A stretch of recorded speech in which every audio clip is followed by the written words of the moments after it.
필립의 사연방에 오신 여러분 반갑습니다. 오늘은 죄송하게도 분노 게이지 폭발시키는 이야기를 들고 왔습니다. 사랑둥이 남편이 시모를 둘이나 모시길 강요하는 악마로 변한 이야기인데요. 읽다 보면 뒷못을 잡게 되지만 결국 한바탕 홍군형낸 사연을 듣다 보면 속이 후련해질 겁니다.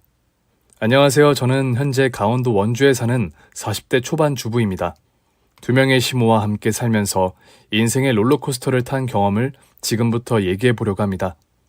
시모가 2명이라서 저도 가끔 헷갈리는데 구독자분들을 위해서 편의상 친모 그리고 계모라고 표현해 볼게요.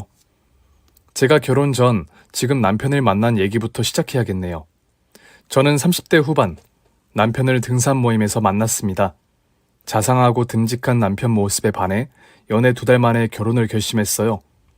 결혼 초반 누구보다 사랑둥이 소리를 듣던 남편이었기에 신혼 초의 모습이 그대로 갈 거라고 굳게 믿었습니다.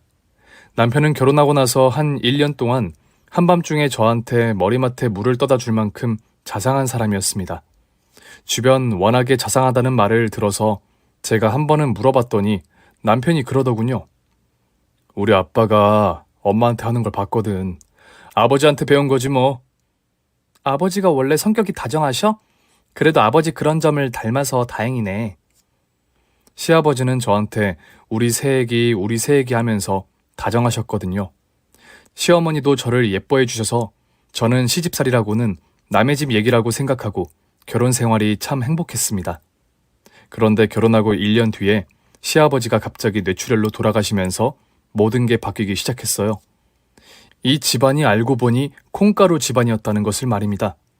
시아버지 발인 날 갑자기 입구 쪽이 시끌시끌 하길래 무슨 일인가 하고 봤더니 웬 아주머니가 거기서 난리를 치고 있는 거예요. 아이고 여보, 이렇게 가버리면 나는 어떡하라고. 젊은 년이랑 붙어 먹으면 오래 살기라도 해야지. 이 무슨 일이고. 이제 우리 아들은 내가 돌볼 테니 편히 눈 감으소. 아니, 이 여자가 어디서 수작질이야? 자식 버리고 도망간 여자가 여태 뭐하다가 여기가 어디라고 나타나길? 아니, 이 후레 같은 년이 뭐라는 거야? 사람들 보기 창피한 줄 알아? 여보소들, 인연이 알고 보면 첩년이여 첩년. 첩이면 첩답게 조용히 있다 갈 것이지 집안을 거저 먹으려고 그래? 그 다음부터는 머리끄덩이 잡고 한바탕 소란이 벌어졌고 장례식장은 아수라장이 되었습니다. 경비가 와서도 안 돼서 경찰이 출동했고 본처라고 주장하는 친모는 밖으로 끌려나갔죠. 머리털이 한 움큼 빠진 계모가 창피해서 울기 시작했고요. 남편은 그런 친엄마를 보면서 심란한 표정으로 제 눈치를 봤습니다. 문제는 그 이유였어요. 시아버지의 유언장에 당신이 돌아가시면서 정말 사랑한 사람은 친모였다고 하면서 자기가 죽으면 아들이 친모인 어머니를 모시라는 내용이 있었던 거죠. 서울의 시아버지 명의의 다가주택이 재산으로 한 채 있었는데 저희 부부는 거기에 살고 있었거든요. 그걸 상속받는 조건으로 남편한테 친모를 모시라고 한 거예요. 남편은 제 앞으로 키워준 엄마를 두고 친모를 모시는 건 절대 안 될 일이라고 펄펄 뛰는 척했지만 집을 물려받을 생각에 벌써 같이 살 궁리인 것 같았어요. 당신 설마 함께 살 생각은 아니지? 나는 죽어도 시집살이는 못해. 우리 친어머니가 우리랑 설마 평생 살겠어? 충격받아서 걱정되니 몇 달만 지내면 어떨까? 저는 속으로 집 때문에 그러냐는 말이 목구멍까지 나왔지만 참고 넘기고 남편 말대로 하기로 했어요. 사실 친모랑 같이 사는 건 불편하긴 했지만 뭐 같이 간다고 큰일이야 있겠어 싶었던 거죠. 그렇게 친모가 저희 집에 들어와 사는 모양새로 친모 시어머니와 동거하는 생활이 시작됐어요. 친모는 성격이 괄괄했지만 솔직하고 직설적인 사람이었습니다. 저희 집에 와서 살면서도 눈치는 전혀 보지 않고 자기 집처럼 지냈죠. 처음에는 저랑 남편을 아들딸처럼 챙기는 모습을 보며 처음에는 이렇게 사는 것도 나쁘지 않겠다 생각이 들었어요. 친모가 한 번은 시부를 만난 얘기를 들려주었는데 제가 이 집을 콩가루라고 생각하게 된 게 이 얘기를 듣고 나서부터예요. 시부는 집안은 흙수저였는데도 열심히 공부해서 일찍 자수성가한 사람이었어요. 젊은 시절 일찍 집을 사서 빈방을 오갈 데 없는 사람한테 주기도 했죠. 친모는 그때 시부와 막 결혼한 상태였는데 그러다 시부가 어떤 청년한테 저렴하게 월세를 주었는데 친모가 이 남자랑 어느 날 바람이 나서 야반 도주를 한 거예요. 시아버지가 사람이 좋아도 너무 좋았던 거죠. 친모도 워낙 남자를 후리는 스타일이었던 거고요. 밤에 진짜 잘했거든. 신혼인데도 진정한 사랑을 만난 거지. 그냥 바람핀 거 아닌가요? 제가 저도 모르게 솔직한 얘기가 나와서 그땐 남편이 제 옆구리를 찌르더군요. 친모는 인생은 한 방이라는 비현실적인 꿈을 갖고 사는 분이었어요. 그래서 성실하고 착실한 시부보다는 젊은 남자를 따라간 거죠. 시부가 그때부터 술을 엄청 먹으면서 방황할 때 계모를 만났는데 계모가 옆에서 많이 붙잡아줬대요. 그리고 계모가 남편을 친아들처럼 키우면서 시부랑 같이 자연스럽게 살게 된 거죠. 계모는 약간 성격이 남이 힘든 거 잘 못 보고 동정심이 많은 착한 성격이었거든요. 아버지는 평생 어머니를 그리워하며 사셨어요. 친모 말을 다 듣던 남편은 펑펑 울면서 이제 자기 곁을 떠나지 말라고 하더군요. 계모랑은 앞으로 인연을 끊겠다면서요. 평생 키워준 정을 한순간에 내팽개친 남편을 보고 정남이가 뚝 떨어졌죠. 그러는 이유는 당연하게도 물려받을 집 때문이니까요. 친모 사연이 기구하긴 했지만 저는 앞날이 구만리 같고 머리가 하얘졌어요. 애도 없는데 어느 날 갑자기 나타난 친모랑 이렇게 계속 살아야 된다니 억울했습니다. 남편 마음을 모르는 건 아니지만요. 그래서 친모가 잠깐 외출했을 때 남편한테 얘기를 했어요. 당신 설마 나랑 약속한 거 잊은 거 아니지? 응? 약속? 무슨 약속? 어머니 마음 진정될 때까지만 산다고 했잖아. 아, 그거? 그런데 어머니 얘기 듣고 어떻게 그만 나가시라고 해. 같이 사는 거 불편해? 아니, 불편한 거 둘째치고 우리 아직 애도 없고 신혼이잖아. 그게 왜? 저는 할 말이 없었어요. 나밖에 모르던 남편이 갑자기 친모 쪽으로 돌아선 게 정말 서운했어요. 그래도 남편 입장에서는 아버지가 돌아가시고 갑자기 나타난 친모한테 마음이 기우는 건 충분히 이해가 됐어요. 그래서 기한을 정해두지는 말고 남편 마음이 진정될 때까지만 같이 사는 걸로 했죠. 그래도 핏줄은 어쩔 수가 없는지 남편은 친모랑 거리를 두려고 했지만 그때마다 친모가 이런저런 핑계를 대며 매달리자 마음이 흔들렸어요. 돈이 없다, 아가. 너 혹시 나한테 빌려줄 돈 없니? 어머니, 제가 돈이 어딨어요. 그리고 계모가 아시면 큰일 나요. 남의 남편 잡아먹는 년이 무슨 염치가 있다고? 그러지 말고 돈 좀 있으면 나한테 빌려줘. 친모는 정말 막무가내였어요. 남편이 받은 유산이 없다고 아무리 그래도 땅을 담보로 대출이라도 받아달라고 매일 밖으로 놀러 나갔죠. 제가 남편과 부부관계도 할라치면 방문을 부숴버리겠다고 협박한 적도 있어요. 결국 지쳐버린 남편이 두 손 두 발 다 들고 바로 윗집에 따로 방을 내어줬어요. 그런데 정말 지옥은 그때부터 시작이었어요. 계모가 시아버지랑 살던 아파트를 나와서 자기도 같이 살겠다고 찾아온 거예요. 나도 재산권 행사할 권리가 있다. 나는 널 키운 엄마잖니. 돈 때문인 거면 유언장 내용이 다예요, 엄마. 아버지는 친엄마를 더 사랑하신 것 같아요. 너 같으면 그 말을 그대로 받아들일 수 있겠니? 죄송해요. 제가 방을 하나 내드릴 테니 잠깐 계시다가 다른 곳에 이사하는 건 어떠세요? 결국 이렇게 윗집 아랫집이 된 계모와 친모는 틈만 나면 싸웠어요. 현관 앞에서 만나도 싸우고 저랑 남편이 옆에 있어도 싸웠죠. 친모는 성향이 무식해서 계모한테 뻑하면 손을 뻗어서 머리를 뜯으려고 했어요. 계모 차를 돌멩이로 긁은 적도 있어서 난리가 난 적도 있고요. 성품이 온순한 계모 역시 시간이 갈수록 빡이 도는지 서서히 사람이 망가지기 시작했죠. 친모가 저랑 남편하고 같이 있으면 계모가 빡이 돌았고 계모가 저랑 남편하고 있으면 친모가 눈자위가 뒤집어졌어요. 네가 내 남편 뺏어서 내가 이 꼴이 난 거야. 이제 아들도 뺏으려고 그러냐, 망할년? 밥 잘 처먹고 헛소리래? 젊은 놈이랑 바람 펴서 남편 버리고 도망간 게 누군데? 싸움의 불똥은 결국 저에게까지 튀더군요. 그쯤 되니 친모는 저를 하대하면서 쌍욕 시전을 하기 시작했습니다. 며느리년, 너도 이제 정신 차리고 살아. 저 계모년이 아니라 내가 네 진짜 시어머니라고, 이년아. 난생 처음 연소리 들으니 저도 슬슬 화가 치미기 시작했습니다. 남편이 불쌍해서 집까지 얻어준 마당에 뻔뻔해도 유분수가 있지요. 그래도 제가 손아래고 저는 배운 사람이니 처음엔 자제를 했어요. 그런데 갈수록 화가 나는 거예요. 더 이상 저에게 함부로 말하지 마세요. 니년도 내 아들 벗겨 먹으려고 붙어있는 거지? 내 아들이 콩깍지 빠지면 너부터 내쫓으라고 할 거야, 이년아. 이 미친 노인네가... 저도 모르게 욕이 튀어나왔는데 그때 옆에 있는 남편이 제 머리통을 주먹으로 때렸습니다. 아무리 그래도 자기 친엄마한테 욕까지 하느냐고 저한테 나가라고 하더군요. 남편은 결혼하고 한 번도 저한테 폭력을 쓴 적이 없었는데 저는 그 순간 서러워서 주저앉아서 펑펑 울었습니다. 야, 이 마마보이 이 새끼야. 네 엄마를 선택하든가 나를 선택하든가 마음대로 해. 나 이대로는 더 못 살아. 얼씨구, 착한 며느리 연기하더니 다 끝났냐? 그럼 때려쳐. 나도 너랑 더 못 살아. 남편은 뭘 잘못 먹었는지 저를 남처럼 하대하더군요. 피는 못 속인다고 남편도 알고 보니 성격이 제 엄마처럼 거지 같기는 마찬가지였어요. 이성을 잃고 이혼하길래 저도 하도 기가 막히고 이제 참을 만큼 참아서 도장 찍자고 했어요. 그때까지 남편이 그렇게 우유부단하고 지 엄마 껌딱지인 줄 몰랐던 거죠. 그래서 홧김에 이혼을 하고 보니 사는 게 참 막막했어요. 남편은 이혼하자고 한 사람이 저라고 위자료 한 푼도 안 주더군요. 저더러 애도 못 낳는 년이 이제 와서 돈 밝힌다나요? 그 말을 듣고 억장이 무너졌어요.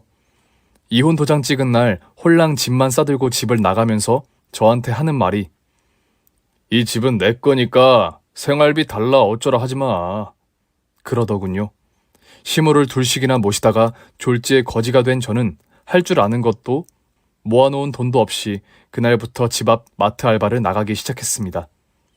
야채 코너에서 정리하는 일이었는데 마트 알바를 하면서 장보러 나온 계모나 친모를 만날 때가 제일 창피했어요. 어떨 때는 둘이 번갈아 와서 야채값을 깎아달라고 하더군요. 한 번은 친모가 와서 무 가격을 깎아달라고 하더라고요. 요새 배추값이 올라서 중국산 김치 먹어야 한다고. 제가 너무 황당해서 한마디 했어요. 매일 와서 배추값이나 깎고 잘하시네요. 썩을려니 못하는 소리가 없어. 양심이 있으면 집 비우고 얼른 다른 데로 이사 가야 하는 거 아니에요? 이년아, 집을 내가 왜 비워? 엄연히 우리 아들이 해준 집인데. 아직 제 거거든요? 곧 집 뺄 거니 그리 아세요. 썩을년. 친모는 이혼한 남편이 돈을 대주는지 어쩌는지 매일 등산이나 가고 친구들이랑 놀러 다니면서 돈을 쓰고 다니더군요. 남편이 돌아가신 아버님 유언 따라 땅을 받으려고 수작 부리는 것 같았어요. 계모도 돈이 아예 없는 양반은 아니라 일은 안 하고 매일 집에만 있더라고요. 제가 매일 다리 퉁퉁 부어서 집에 가면 계모는 TV를 보다가 얼른 끄고 제 눈치를 봤어요. 저 혼자 이게 무슨 개고생인가 왜 이러고 사나 싶어서 한날은 깡소주를 마시면서 계모한테 따졌어요. 어머니, 이 집에서 계속 사실 거예요? 어머, 너 무슨 그렇게 서운한 소리를 하니? 이 집은 제 거고 저는 이제 어머니 며느리가 아니에요. 그만 나가주세요. 너 편했다. 친정엄마처럼 따를 땐 언제고? 어머니 저보다 돈 많잖아요. 아버님 유산도 있고 아니면 생활비라도 내세요. 언제부터 톤돈 그러고 살았니? 저 매일 마트 나가서 개고생하는 거 안 보이세요? 어머님은 집에서 매일 노시잖아요. 그럼 내가 도와주면 될 거 아니야. 도와줄게. 생활비를 주세요. 나 돈 없다. 내가 너 대신 일을 하면 되지 않겠니? 같이 하다가 너는 다른 일 해도 되고. 요새 노인네 쓰는 데가 어디 있니? 그렇게 다음날부터 계모랑 같이 마트에 출근하게 됐죠. 마트 사장님한테 사정해서 제가 하체에 힘이 없어서 야채 옮기는 것만 계모랑 같이 하겠다고 하니 처음엔 근로기준법 위반이라고 안 된다는 거예요. 그래서 각서 쓰면 되겠냐고 했더니 사장님이 계모를 위아래로 훑더니 어디 그럼 한번 해보라는 거예요. 그래서 저는 박스를 뜯고 계모는 진열해서 사람한테 파는 걸로 서로 역할 분담을 했죠. 처음 며칠은 그래도 누가 도와주니 좀 낫지 싶어서 계모한테 고맙다는 생각이 들더라고요. 야채도 저 혼자 팔 때보다 잘 팔려서 사장도 만족하는 눈치였고 근로기준법 얘기도 쏙 들어갔어요. 성격이 깔끔하고 계산이 빠른 계모가 일이 잘 맞는 것 같았어요. 의지할 데가 없어서 집 다 정리하고 친정으로 갈까 하는 생각이 조금 누그러들더군요. 계모는 집에 가면 저녁밥도 차리고 청소도 하면서 이제 정신을 차리고 사나보다 싶었습니다. 계모가 손맛이 좋아서 아버님과 살 때도 요리 잘한다 소리를 들었는데 음식을 잘해서 매일 밥을 차려주니 저도 감사했고요. 고생 안 하고 산 분이 몸 쓰는 일에서 고맙다는 생각도 들었죠. 그렇게 잘 지내고 있던 중에 어느 날 마트 사장이 저를 부르더라고요. 물건이 비는데 네가 빼돌렸지? 그걸 제가 어떻게 알아요? 범인은 너 같아. 네 시어머니든가. 왜 엄한 사람 잡아요? 그걸 저희가 어떻게 알아요? 괜히 트집 잡지 마세요. 저는 계모 눈치를 보면서 사장한테 따졌고 사장도 더는 말을 안 하더군요. 노인네를 월급도 안 주고 부리는 주제에 양심도 없다고 속으로 욕하면서 계모랑 집으로 걸어오는데 사장이 뒤에서 고함을 치면서 쫓아오는 거예요. 전현들 다 도둑이라고. 황당해서 서 있는데 사장이 계모가 든 시장 가방을 획 낚아채더니 안을 뒤집어서 속에 든 물건을 바닥으로 쏟아버렸어요. 그런데 그 안에서 그날 판 배추며 과일이며 한 움큼이 검은 비닐에 담겨서 바닥으로 굴러 떨어지는 거예요. 아이고, 저 아까운 거. 계모가 과일을 줍는다시고 허리를 숙여서 바닥을 훑고 있는데 사장이 고함을 쳤어요. 오갈 데 없는 것들 받아줬더니 순 도둑년들이네 이거. 사장님 왜 그러세요? 당신 시어머니가 매일 야채 몰래 빼돌린 거 언제까지 안 들킬 줄 알았어? 뭘 빼돌려요? 이거 보고도 몰라서 물어? 당장 나랑 경찰서 가. 저는 황당해서 계모 얼굴을 보는데 계모가 제 눈을 피하는 거예요. 알고 보니 가게에 물건이 모자랐던 게 매일 파는 물건 중 조금씩 계모가 집으로 담아왔던 거였어요. 저는 계모한테 도대체 뭐 하는 거냐고 막 성질을 부렸어요. 사장님한테는 무릎을 꿇고 다시는 이러지 않겠다고 빌었죠. 결국 석 달치 월급을 물어주는 걸로 하고 그날 마트에서 쫓겨나게 되었어요. 몇 푼 벌자고 한 일이 빚만 지게 된 거죠.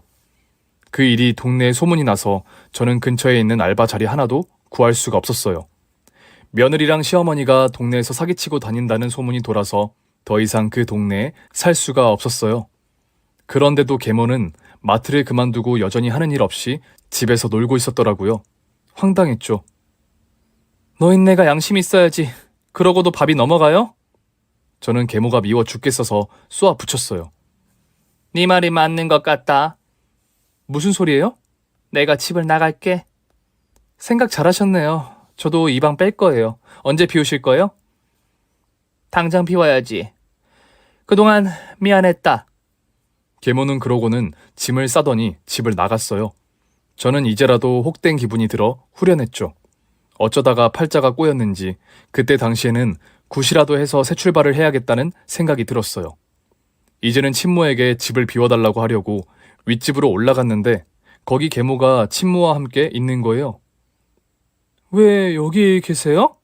오갈 데 없는 늙은이를 네가 내쫓았다며? 친모가 다짜고짜 저를 몰아세웠어요.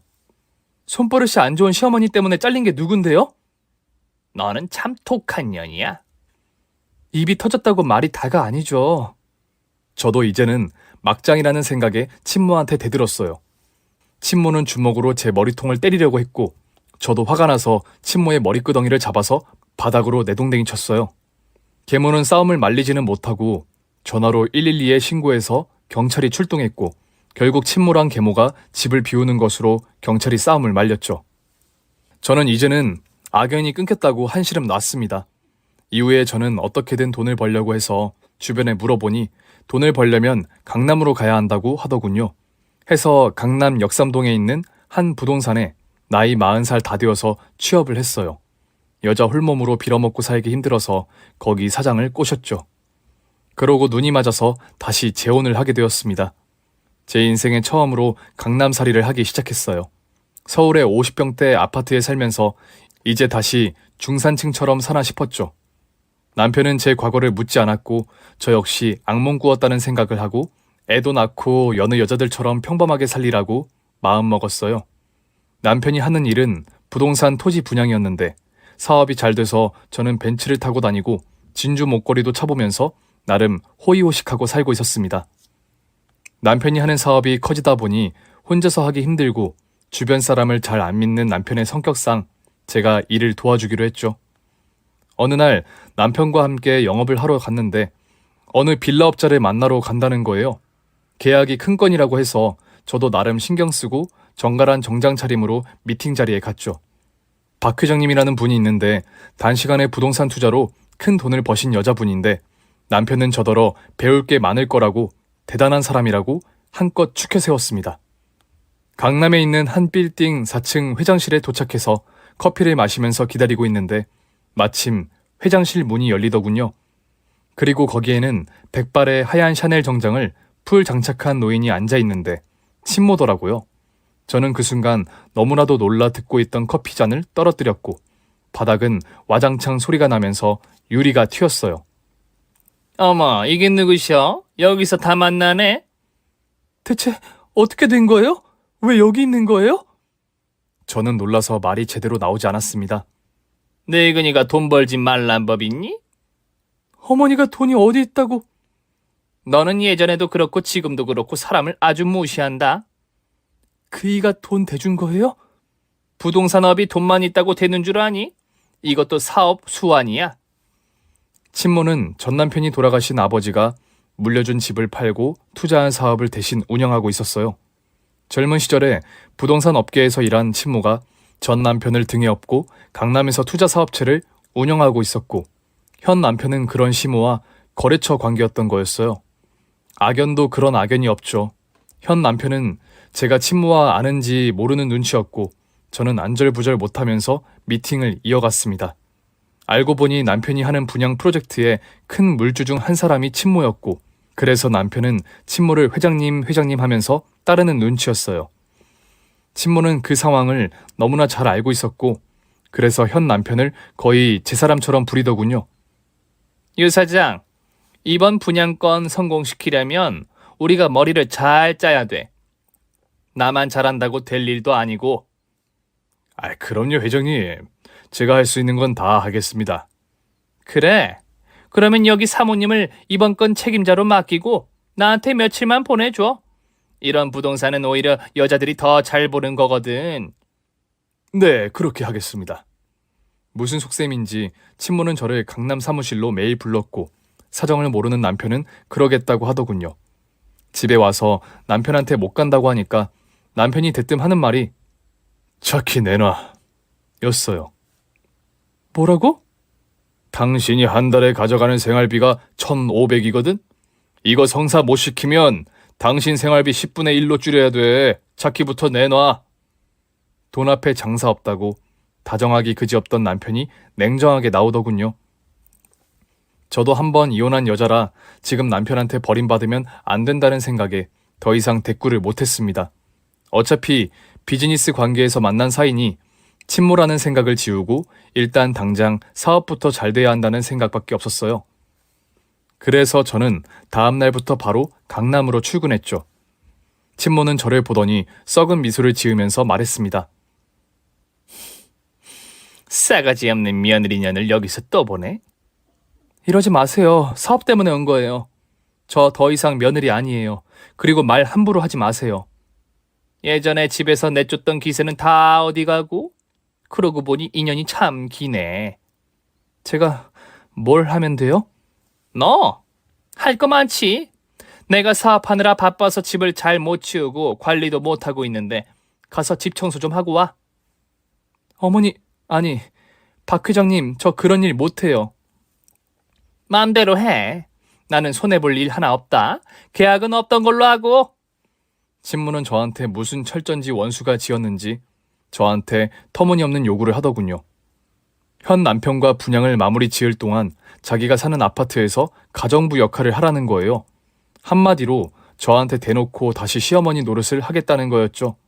친모가 정말 악마 같고 억울하고 분했지만 남편의 사업이 잘 돼야 했기에 군소리 없이 그날로 시어머니의 아파트로 향했습니다. 집은 정말 더러웠어요. 매일 쓸고 닦고 밥을 하는 동안 눈물이 나기도 했습니다. 이제 좀 편히 사는가 했는데 내가 지금 뭐하고 있나. 남편한테 사랑받고 평범하게 사는 게 꿈이었는데 인생이 이렇게 꼬일 수도 있나. 하늘도 무심하다 그런 생각이 들었습니다. 제가 열심히 친모 집에서 가정부 노릇을 하는 동안 빌라 분양 사업은 하나씩 착착 진행되고 있었고 남편은 제 덕분이라며 저에게 차를 또 바꿔주더군요. 제가 원하던 하얀색 벤츠 E클래스로요. 저는 E클래스 벤츠를 타고 친모의 강남 아파트로 와서 추리닝으로 갈아입고 하루 종일 걸레질을 하는 아이러니한 삶을 살아가고 있었습니다. 그렇게 몇 개월 지난 후 빌라 분양 사업이 다 끝나고 이제 저는 친모에게 가정부 일은 그만하겠다고 했습니다. 거만하게 짝이 없는 친모는 이번에는 저를 협박하더군요. 보니까 너 초혼인 척 결혼한 것 같더라. 남편은 그걸 모르는 것 같고. 그래서 뭐 어쩌라고요? 어머니랑 상관없잖아요. 아니, 그래도 평생 같이 사는 사람에게 과거를 언제까지고 숨길 수는 없지 않겠니? 이러지 마세요, 어머니, 제발. 친모는 남편한테 과거를 폭로하지 않는 조건으로 매일 집에 와서 다시 청소를 하라고 했습니다. 저는 화가 머리끝까지 났지만 제 삶을 지키기 위해서는 선택의 여지가 없었죠. 남편에게는 박 회장님에게 일을 더 배우겠다고 둘러대고 다시 친모의 아파트로 향했습니다.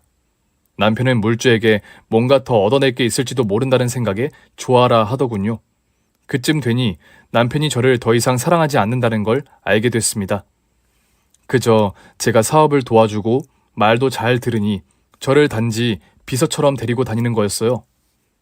매일 쓸고 닦고 밥하고 빨래하는 동안 남편의 사업은 점점 번창했고 친모는 남편을 아들처럼 대해주면서 제 약을 올렸습니다.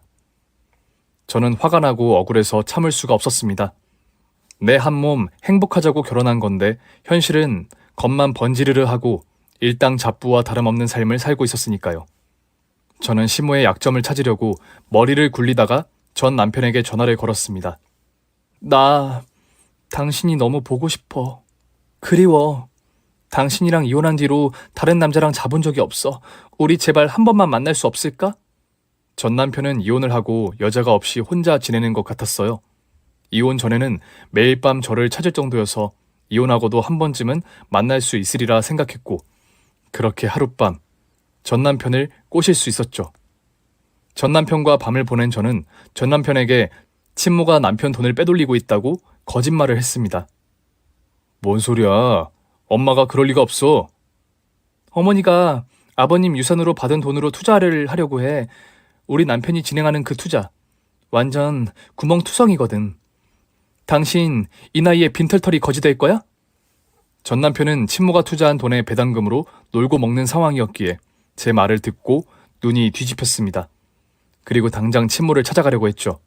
하지만 저는 만약 친모가 전 남편이 찾아온다는 사실을 알면 거짓말로 발뺌할 수 있으니 조용히 친모를 회사에서 내쫓으라고 조언해 주었습니다.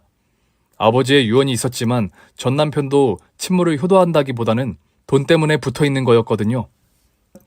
친모가 회사 돈을 횡령할지 모른다고 말하자 돈 욕심밖에 남지 않은 남편은 결국 친모를 쫓아내기로 결정했죠. 남편이 회사에 CEO로 부임하는 대신 친모를 쫓아내는 계획은 결국 성공했고 친모는 아파트도 경매로 넘어가고 하루아침에 다시 길거리로 나앉는 신세가 되었습니다. 저는 이 모든 과정을 모른 척하면서 속으로 즐기고 있었어요. 하지만 친모는 제가 이 일을 꾸민 거라는 사실을 결국 알게 되었고 제 현남편에게 자기가 저희 예전 시어머니라고 일러 바쳤어요. 충격을 받은 남편은 저에게 이혼을 선언했고 저는 다시 두 번째로 이혼한 여자가 되었죠. 저는 친모가 있는 곳을 찾아가서 시모에게 발길질을 하고 머리채를 잡아 끌어서 바닥에 내동댕이 쳤습니다. 그 순간은 친모가 70 넘은 노인이란 생각이 안 들더라고요. 늙은이가 독한 것도 정도가 있지. 당신 악마 아니야? 어찌나 화가 나서 분이 안 풀리는지 저는 친모를 흠씬 두들겨 패서 거의 정신이 나갈 정도로 만들어 놨습니다. 혹시 친모가 죽을까봐 순간 겁이 났지만 친모는 그마저도 즐기는지 배를 움켜쥐고 웃으며 말했어요.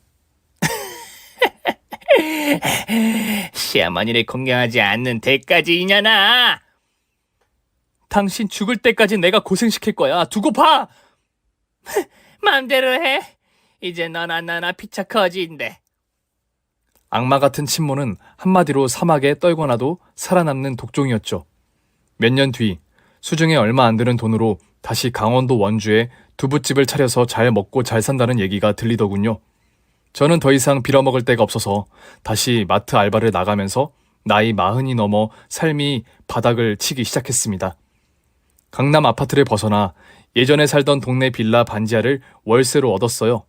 매일 지하실 방에서 쪽잠을 자면서 친모에게 복수할 궁리만 했습니다. 그렇게 마트에서 알바를 하고 있는데 어느 날 야채를 사러 온 손님이 저를 아른 채 하더군요. 너 며느리 아니니? 얼굴을 들어서 보니 계모가 저를 보고 있었습니다. 계모는 몇 년 전 저에게 쫓겨난 이후로 그 동네에서 코다리집을 하면서 혼자 살고 있었습니다. 요리 솜씨가 좋아서 동네 맛집으로 입에 풀칠은 하고 살았던 모양이에요. 마침 장을 보러 왔다가 저를 아른 채 한 거였죠. 어머님이라고 불러드려야겠죠? 저는 여태 이러고 살아요. 사연이 있었나 보네. 밥은 먹고 사니? 계모는 다시 만난 저를 의외로 따뜻하게 대해주었고 제 지난 사연을 모두 듣고서 저처럼 분노를 하시더군요. 그리고 제가 복수하는데 동참하시겠다고 코다리집을 정리하고 저랑 같이 머리를 맞대기로 하셨습니다. 계모도 유산을 뺏기면서 친모한테 쌓인 게 많은 상태였어요. 저는 계모와 함께 곧장 친모가 사는 강원도 원주로 가서 친모가 운영하는 두부집을 찾아냈습니다. 그리고 그 옆에다 코다리집을 함께 차리기로 했죠. 손맛이 좋은 계모의 코다리는 동네에서도 명물이어서 원주에 식당을 차려도 잘 될 거라는 생각이 들었어요. 계모와 저의 목표는 친모가 하는 두부집을 망하게 하는 거였어요. 예상대로 계모의 코다리집은 오픈하자마자 얼마 안 돼 사람들이 몰렸고 그 옆에 두부집은 파리가 날리게 되었습니다. 친모는 제가 계모와 코다리집을 하는 줄도 모르고 매출이 떨어지자 발을 동동 굴렀습니다. 그러더니 어느 날 장사가 안 돼서 옆집 비법은 뭘까 하고 염탐을 온 친모가 주방에 있는 저랑 계모를 보고 까무라치더군요. 그리고 밖으로 나가더니 벽돌을 들고 와서 주방 쪽으로 던지면서 욕을 퍼부었습니다. 이런 망할 년들이 있나? 어디서 이따위 짓을 해? 잡차대기지 할망구야. 곱게 늙어야지 남의 가정 파탄 내놓고. 너는 잘 살 줄 알았어? 집에서 쫓겨낸 할망탱 먹여주고 채워줬더니 분수도 모르고. 친모는 꽤나 열이 받았는지 주먹질을 했고 계모도 지지 않고 붙어 싸우면서 한바탕 아수라장이 벌어졌습니다. 누가 봐도 악연이었죠. 10년이라는 세월 동안 서로 아웅다웅하면서 살았으니까요. 그 와중에 저는 죄가 없었어요. 친모 둘을 모시면서 인생의 낙이라고는 한 번도 못 누리고 이혼까지 당한 신세가 되었으니까요. 하지만 살다 보니 인생은 참 공평했습니다. 결국 친모가 운영하는 두부집은 버티지 못하고 문을 닫았고 계모와 저는 강원도 원주의 코다리 손맛집으로 매출이 뛰면서 돈을 벌었죠. 그리고 계모와 원주에 집을 짓고 함께 살게 되었습니다. 지역 언론에는 시어머니와 며느리가 고부의 사랑으로 만든 원조 맛집이라는 타이틀로 기사도 나가더군요. 처음엔 원수였다가 이제는 평생의 동반자가 된 계모와 저의 인생은 이제부터 시작인 것 같습니다. 둘 다 남자 같은 건 안 만나고 이제 돈이나 실컷 벌어서 즐기며 살자고 뜻이 맞았어요. 인생은 앞을 예측할 수 없고 저처럼 바람 잘 날 없는 인생도 언젠가는 볕들 날이 오는 것 같네요. 이제 저는 남편 돈이 아닌 제 돈으로 벤츠 E클래스를 어떤 색으로 뽑을지 행복한 고민에 빠져 있습니다. 연애는 하는데 결혼할 마음은 없고요. 그냥 충분히 즐기다가 가는 게 제 남은 인생 목표입니다. 친모 때문에 인생 꼬인 분들이라면 제 사연으로 조금이나마 위로가 되셨길 바랍니다. 그럼 저는 이만 물러가 보겠습니다. 오늘의 사연, 계모가 인생 동업자가 된 사연이 기막히네요. 결국 이 사연에서는 시어머니라는 게 악연이자 선한 인연이 되었으니 인생은 정말 모르는 것 같습니다. 여러분은 사연 읽으면서 어떤 생각이 드셨나요? 아직까지 구독을 하지 않은 분들은 구독 버튼을, 사연을 읽고 공감이 되신다고 생각한다면 좋아요를 눌러주시면 감사하겠습니다. 그럼 저는 다음 시간에 더욱 놀라운 사연을 들고 찾아오도록 하겠습니다. 모두 행복하고 편안한 하루 되시길 바래요.